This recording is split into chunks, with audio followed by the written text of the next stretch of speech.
Hi everyone, in this video we will learn something that can save you a lot of time.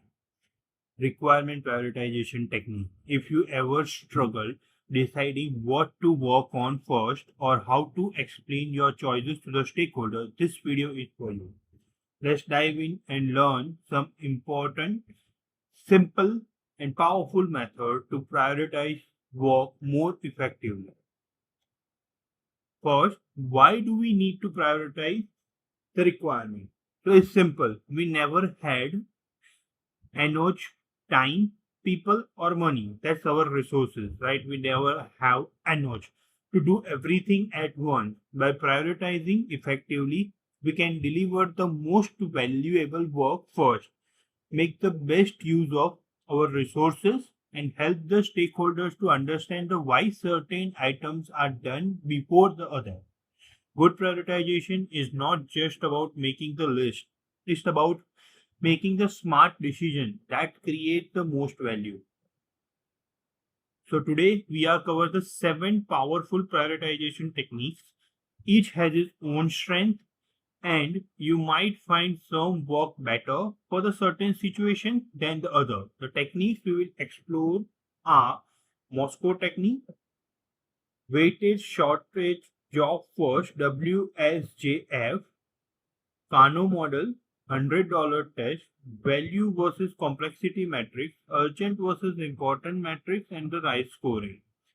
By the end of this video, you will understand how to use each one in your daily work. Let's start with the Moscow technique. This stands for must have, should have, could have, and won't have. It's one of the simplest methods and perfect when you need a quick decision. For your must-haves, include only features that are absolutely essential. Without this, your product won't work. In our mobile banking app example, secure login, view account details, and user-to-user money transfer are must-have features. Let's move to the should-have. Should-haves are important but not critical. In our example, real time notification. So this makes the app better, but aren't critical for the first release. Then the could have. Could have are nice addition that adds the value but can wait, such as investment tracking and personalized financial advice. And last is won't have. So won't have are the features you are decided not to implement right now. This category is just as important as other because it helps to set expectation.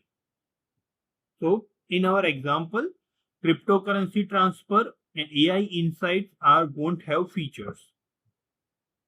Next is weighted shortest job first or WSJF. This technique comes from the SAFE scaled agile framework and it is perfect for the data driven teams. The formula is sum of business value, time criticality, and the risk reduction divided by the job size. Let's break it down with our example. So let's say we are deciding between adding the scheduled transfer and international transfer. So for the scheduled transfer, value, the user value is high. So we are giving 8 out of 10. Time criticality is moderate. So we are giving 6 out of 10. Risk reduction is like medium. So we are giving 5 out of 10. And the job size is small. So we are giving 3 out of 10. So the total score is 6.3. Now for the international transfer, the business value is high. So we are giving the 9. Then the time criticality is like lower high. So we are giving 8. Then the risk reduction is little less in compared to the time criticality. So we are giving 7 and the job size is also high. So we are giving 7 to that also. So the score is 3.4. So now scheduled transfer has a higher score. So we do it first. So this way we deliver the value quickly and effectively. Let's move to the another technique is the Kano model. So the Kano model help us to understand the user satisfaction. It categorizes features into the basic needs, then the performance needs, and the delighter. So basic needs are must have that user accept. The basic needs are must have. If missing, user gets frustrated. For our banking application, the basic needs are secure login, checking the balance, and transferring the fund. That's our basic needs. Then move to the performance needs. The performance needs are the features where better performance directly increase the satisfaction, like fast money transfer and instant notification. The better this works, the happier the user is. Then the delighter. So delighter are unexpected features that excite user, like the chatbot or the shake to split bill. Right? The user don't accept this, but they love them if they appear. So by mapping the feature this way, we can ensure we are not just meeting the expectation, but also finding the ways to surprise and delight our user. To use the Kano model, survey user about how they would feel if a feature was present versus the action. So this gives you the deeper insights into the truly matter to your audience. Then the next technique is the $100 test. So the $100 test is probably the most intuitive technique. Imagine you have exactly $100 to spend on the feature. How would you allocate it? So this works wonderfully in the workshop. So where there is in workshop, if you see there are many users. So that this technique works wonderfully there. So given the each stakeholders or the team member $100 and play money and ask them to buy the features. It makes the priority visual and speak and spark great discussion about the value. So let's see the example for our banking app fund transfer feature.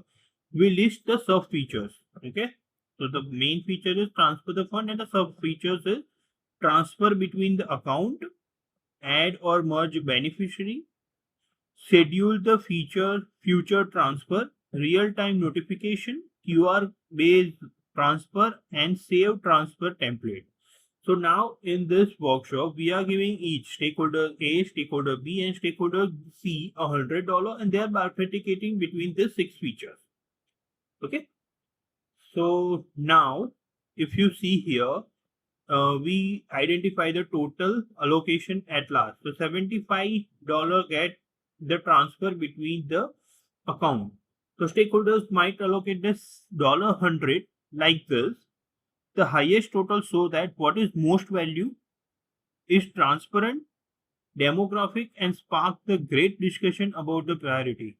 Okay, you can try this with your team next time you have 5 or 10 features to prioritize.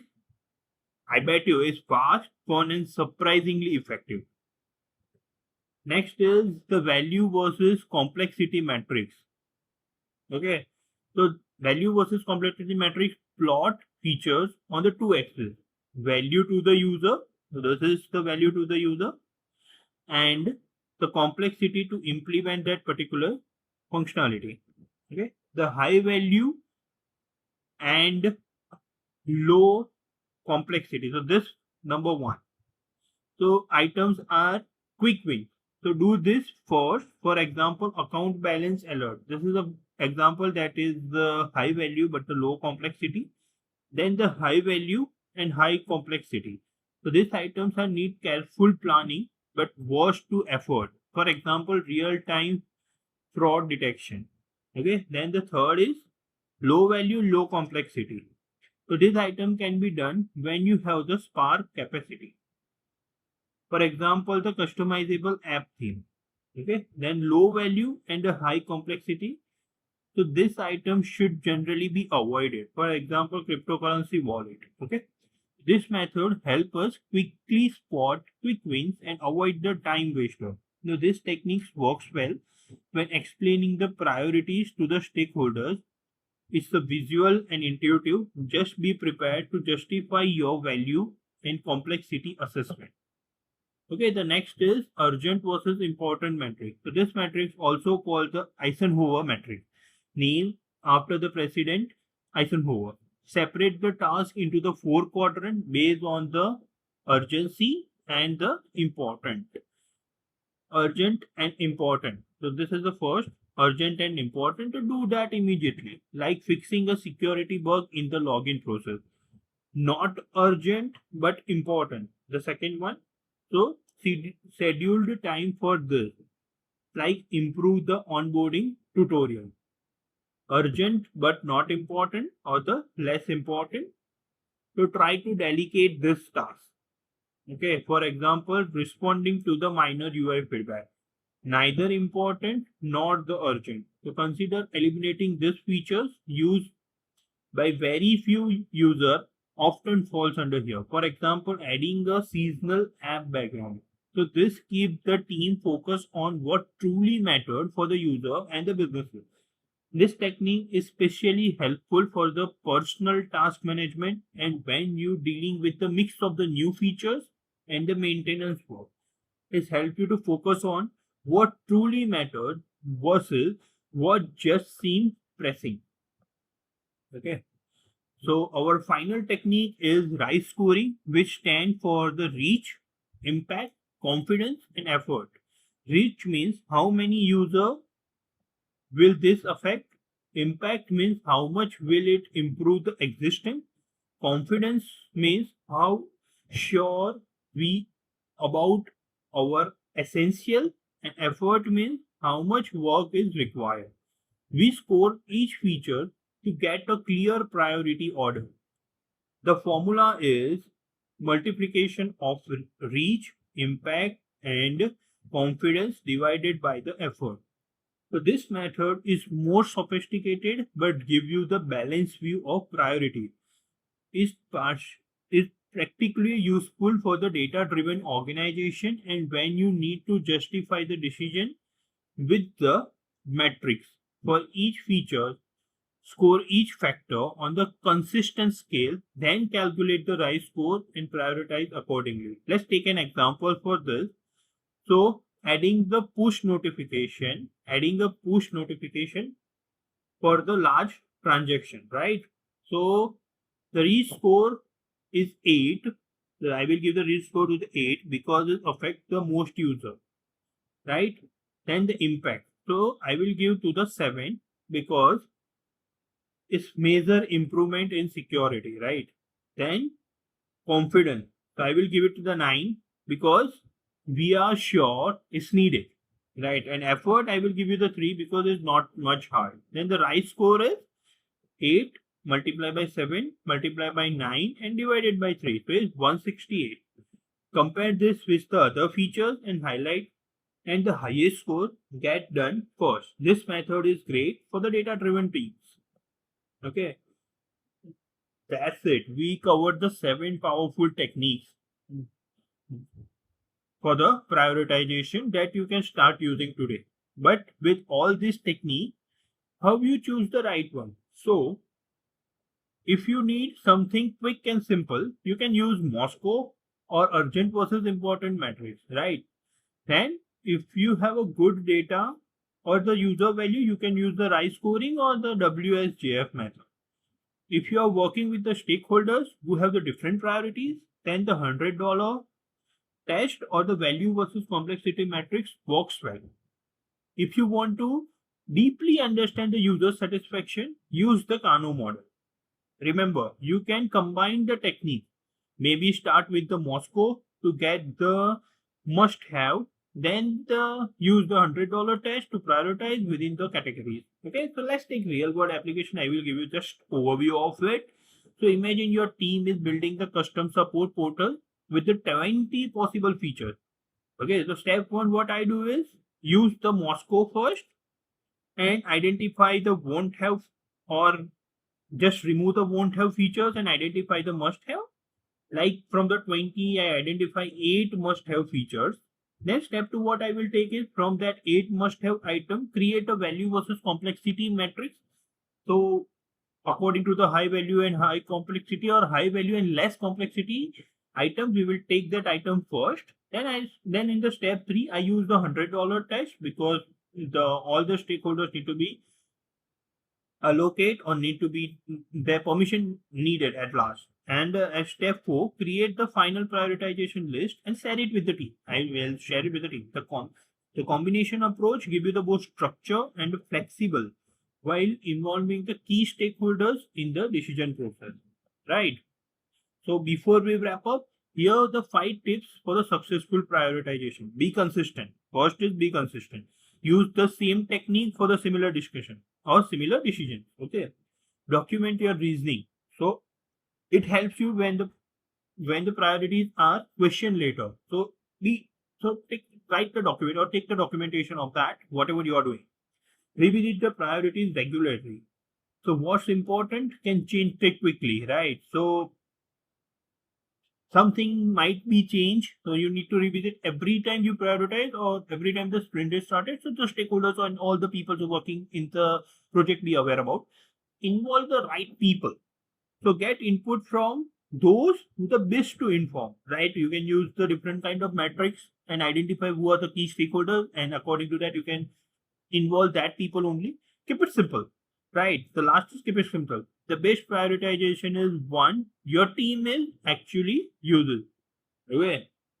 Remember, the perfect prioritization doesn't exist. The goal is making it better, more transparent decision that your team can align around. Okay, that's it.